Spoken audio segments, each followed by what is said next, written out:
There was a time when the idea of streaming games over the internet was the most exciting idea in the business. From OnLive to Gaikai, these services posed the question, why buy a new console or PC when you could just stream all gameplay across the net? And why upgrade your hardware when that could be done for you at the nearest server at no cost to you?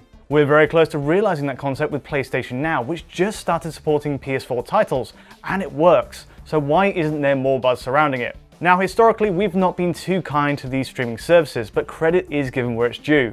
Already we've seen the likes of Nvidia's GeForce Now, a similar idea on PC that lets you stream games at 1080p 60 frames per second. It demands lots of bandwidth to get there, but the surprise is how much tolerance there actually is for latency in gameplay compared to the real deal. It may be a video stream, but the feel of the game simply holds up much better than you'd expect. And that's true for PlayStation Now too. In my experience, timing-sensitive PS4 games like Ultra Street Fighter 4, Super Stardust Ultra, and Resogun are much more responsive than I expected going in.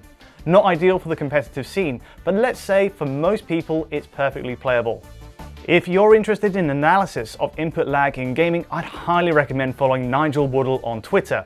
He's crafted a frankly genius capture-based device for measuring latency that needs no high-speed camera to get there. And what's more, he's kindly supplied us with a version of his kit. There's huge scope for this in future comparisons obviously, but for now, I measured latency in Ultra Street Fighter 4 on a local PS4 copy versus playback on PlayStation Now. And the result? Well, a 4-frame difference between them, meaning an extra 66.7 milliseconds of input lag using that service. And that's the same whether you're running on Wi-Fi or via a LAN cable. So that's 4 frames, but the reality is it feels better in the hand than the stats suggest, especially once you adapt to it. One of the best examples of this logic is Super Stardust Ultra actually. It helps that Stardust already has rapid controller response when played on local hardware. In fact, it's one of the fastest I've tested on PS4 at under 50 milliseconds, with some results even coming in at 38 milliseconds, between the tap of a shoulder button and a weapon color change. It suggests this game gives a best case scenario for an online streaming service to work with. Once you add 4 frames of latency to that, bringing it to 118 milliseconds, it still feels very natural in the hand. More than once I found myself playing it, forgetting the game was being rendered on a machine many miles away. For other PS Now titles, well, it's still decent, but clearly not as responsive to Control. Killzone Shadowfall and Heavy Rain are the other big PS4 exclusives to make a debut on the service, where each typically runs at 110 milliseconds of latency on local hardware. Add 4 frames of latency to that with PS Now, and you're staring at a passable experience in Killzone. Turning the camera just about falls within the threshold for a convincing response, and a game like Heavy Rain, which tends to run at a slower pace anyway, doesn't feel radically different to the real thing at most points. There is an obvious drawback though. Delivery of frames can be uneven, and it's always at the mercy of your router connection. So for example, in Killzone Shadowfall, I bumped into frame time spikes up to a staggering 18 frames. Connectivity issues hit out of the blue, causing a jolt to movement, and even image quality suffers as well. That's with our office's regular ADSL connection, enough to handle the 720p stream PlayStation Now pushes out, where bandwidth sits at 12 megabits on average. It's par for course with a service like this really, but a definite hurdle in keeping the experience enjoyable all the way. Even with the extreme variability that comes with online latency, the general experience is still solid.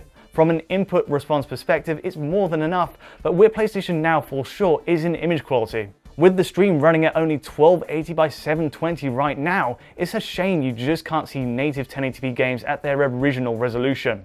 It made perfect sense for the PS3 era titles that filled PlayStation Now's catalogue, but now it feels outmoded and outdated.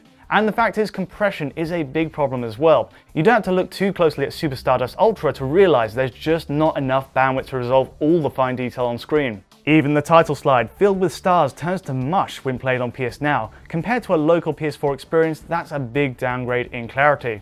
The same goes for Killzone Shadowfall, where macro block artifacts ruin certain effects like volumetric smoke. Anything too dark or grey simply causes problems for the encoder, and the illusion again starts breaking. For the most part though, as we've seen with GeForce Now, a lot of these problems could be solved with brute force. If Sony ever decides to upgrade its service to support higher bandwidth video, we could see a drastic improvement. Now, there are even more pros and cons to add to that. On the plus side, a future where we all stream games would mean no more waiting to install patches. It would mean a library of potentially hundreds of games at the ready going back to PS3 and beyond. Having such a huge catalogue of games at your fingertips is clearly compelling and hard to achieve by keeping everything local. The snag?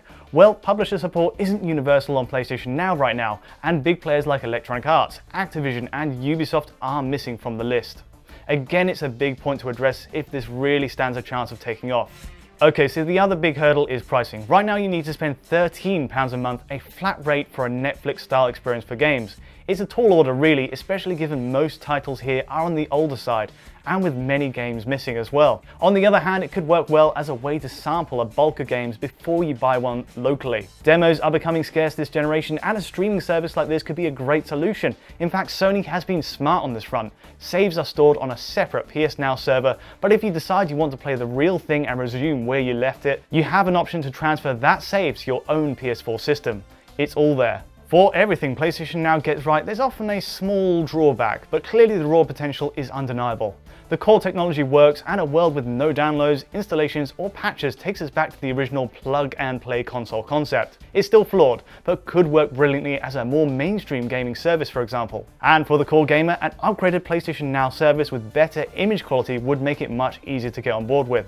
But that's all I have to work with today. If you have any experience with PlayStation Now, I'd love to hear your thoughts on it so far. Otherwise, do like and subscribe to see more Digital Foundry goodness, and until next time, thanks for watching.